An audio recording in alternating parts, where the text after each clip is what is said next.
جميلة، طعم وريحة بجد تحفة.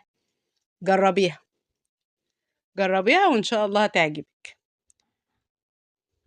ألف هنا على قلب اللي أكل منها، وما تنسيش اللايك والاشتراك وتفعيل زر الجرس عشان يوصلك كل جديد إن شاء الله بعمله وهعمله. يلا لو لسه ما اشتركتيش اشتركي.